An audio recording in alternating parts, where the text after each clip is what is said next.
శ్రీ గురుభ్యో నమః. శ్రీమాత్రే నమః. అందరికీ నమస్కారము.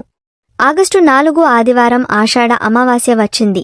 దీనినే చుక్కల అమావాస్య అని కూడా పిలుస్తారు. ఈ రోజు ప్రాముఖ్యత ఏంటి? ఈ రోజు ఏం చేయాలి? ఎలాంటి నియమాలు పాటించాలో ఇప్పుడు ఈ వీడియోలో మనం తెలుసుకుందాం. ఈ వీడియోకి ఒక లైక్ వేసి మీ ఫ్రెండ్స్కి షేర్ చేయండి. అలాగే జై శ్రీకృష్ణ అని ఒక చిన్న కామెంట్ చేయండి. అలాగే దయచేసి వీడియోని స్కిప్ చేయకుండా పూర్తిగా చూడండి. ఆషాఢ అమావాస్య తిథి ఆగస్టు 3 శనివారం మధ్యాహ్నం 3:31 నుంచి అమావాస్య ఘడియలు ప్రారంభమవుతాయి. ఆగస్టు 4 ఆదివారం మధ్యాహ్నం 3:54 వరకు అమావాస్య ఘడియలు ఉంటాయి. ఒక్కో అమావాస్యకు ఒక్కో ప్రాముఖ్యత ఉంటుంది. ఆగస్టులో వచ్చే ఆషాఢ అమావాస్యను చుక్కల అమావాస్య అని కూడా పిలుస్తారు. చుక్కల అమావాస్య రోజున పితృదేవతలను తలుచుకున్నా, గౌరీవ్రతం చేసినా, దీపపూజ నిర్వహించినా గొప్ప ఫలితం దక్కుతుందని పెద్దలు చెబుతారు. ఉత్తరాయణం మొత్తం దైవకార్యాలకు, దక్షిణాయనం పితృకార్యాలకు అత్యంత విశేషమైనది. దక్షిణాయనం మొదలైన వెంటనే వచ్చే అమావాస్యను ఆషాఢ అమావాస్య లేదా చుక్కల అమావాస్య అని కూడా పిలుస్తారు. ఈ రోజున పితృదేవతలకు ఆహ్వానం పలుకుతూ తర్పణాలు విడిచిపెడతారు. ఈ రోజు చేసే దానధర్మాలు, జపతపాలకు విశేష ప్రాధాన్యత ఉంటుంది. పితృకర్మలు నిర్వహించినా, వారి పేరుతో దానధర్మాలు చేసినా విశేష ఫలితాలు పొందుతారు. ఆషాఢ అమావాస్య రోజు కొన్ని ప్రాంతాల్లో గౌరీ పూజ నిర్వహిస్తారు. ఆషాఢ అమావాస్య మర్నాటి నుంచి శ్రావణ మాసం మొదలవుతుంది.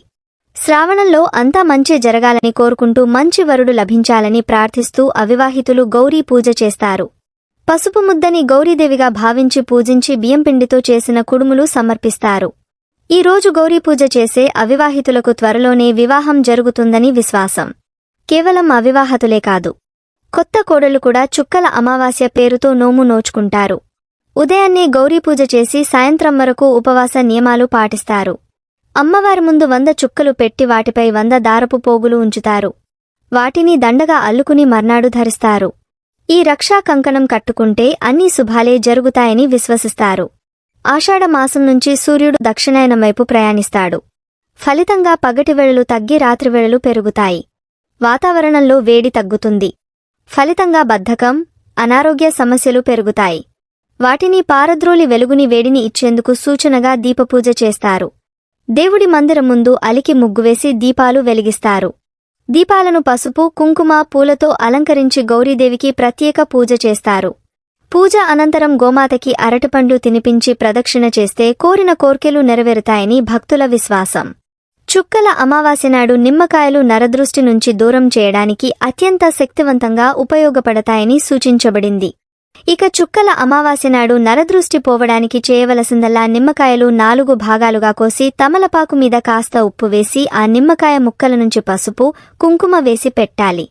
సాయంత్రం 7 గంటల నుండి రాత్రి 11 గంటల వరకు ఇలా ఇంట్లో ఒక మూలన పెట్టడం వల్ల నెగటివ్ ఎనర్జీ దూరం కావడంతో పాటుగా నరదృష్టి మాయమవుతుంది. పట్టిపిడిస్తున్న దరిద్రం కూడా వదులుతుందని పెద్దలు చెప్తారు. అమావాస్య రోజున నీటిలో రాళ్ల ఉప్పు వేసి ఇంటిని తుడవాలి. ఇలా చేయడం వల్ల ఇంట్లో ఉన్న ప్రతికూలతలు తొలగిపోయి ఇంట్లో ఆనందం పెరుగుతుందని నమ్ముతారు.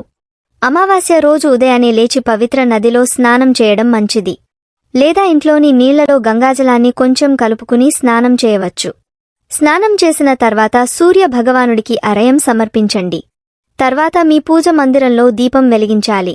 మీరు ఉపవాసం ఉండగలిగితే ఈ రోజు ఉపవాసం కూడా ఉండండి. అమావాస్య రోజున ఇంటి ముందు గుమ్మడికాయను కడితే చాలా మంచిదని పండితులు అంటున్నారు. ఇంటి ముందు గుమ్మడికాయ కట్టడం వల్ల ఇంట్లోకి నెగటివ్ ఎనర్జీ రాకుండా ఉంటుంది. అమావాస్య రోజు ఇంట్లో ఉండే కుటుంబ సభ్యులు అందరూ తప్పకుండా తలస్నానం చేయాలి. ఈ రోజున తలస్నానం చేయకపోతే దరిద్రానికి దారితీస్తుంది. కనుక తలస్నానం చేయడం మంచిది. తలకు నూనె మాత్రం అస్సలు రాసుకోకూడదు అని గుర్తుంచుకోండి. అమావాస్య అంటే లక్ష్మీదేవికి అత్యంత ప్రీతిపాత్రమైన రోజుగా మన పురాణాలు చెబుతున్నాయి. కాబట్టి అమావాస్య రోజు లక్ష్మీదేవిని పూజించడం మంచిది. ఇంటికి ఈశాన్యంలో ఆవు నెయ్యితో దీపం వెలిగిస్తే ఎంతో మంచిది.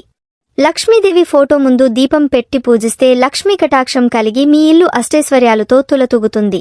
అలాగే అమావాస్య నాడు పితృదేవతలను స్మరిస్తే వారి అనుగ్రహం మనపై కలిగే సకల సంపదలను అనుగ్రహిస్తారట.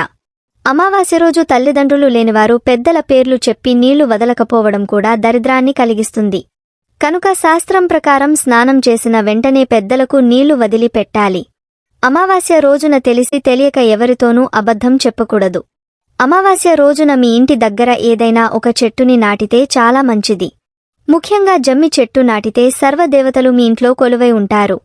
అమావాస్య రోజున బియ్యం పిండిలో పంచదార కలిపి చీమలకు ఆహారంగా వేయండి.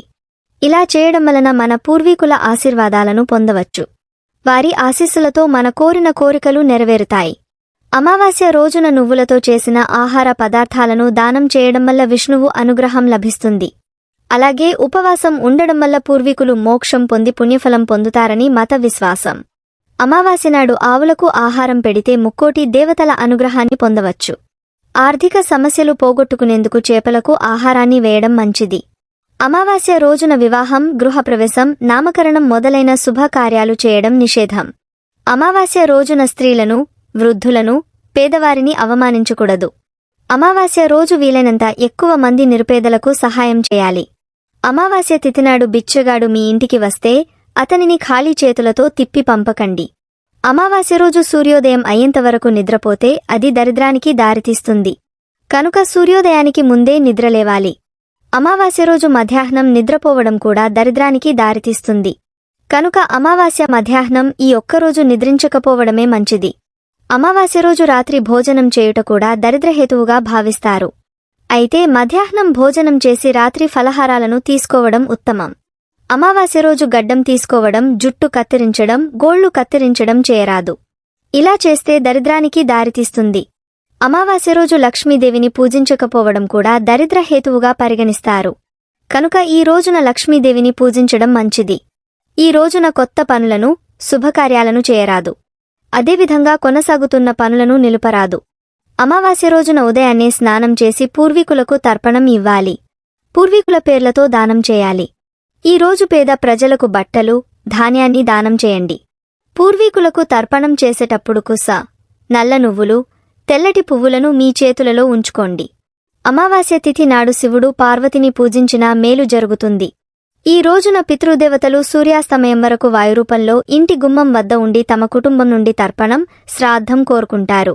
కాబట్టి ఈ రోజున పవిత్ర నదిలో స్నానమాచరించి నైవేద్యాలు సమర్పించి బ్రాహ్మణులకు అన్నదానం చేసి వీలైనంత దానం చేయండి. పితృపూజ చేయడం వల్ల ఆయుషు పెరుగుతుంది. కుటుంబంలో ఆనందం, శ్రేయస్సు పెరుగుతుంది.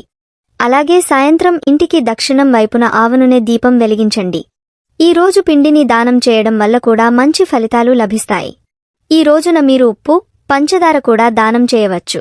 అమావాస్య రోజున పసిపిల్లలను సాయంత్రం వేళ బయటకు తీసుకురాకూడదు. ఆషాఢ అమావాస్య తిథిలో కొన్ని నియమాలు పాటించడం ముఖ్యం.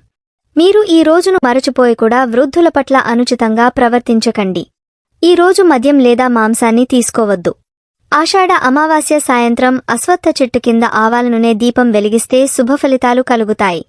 చనిపోయిన పూర్వీకులు అశ్వత్థ వృక్షంలో ఉంటారని నమ్మకం.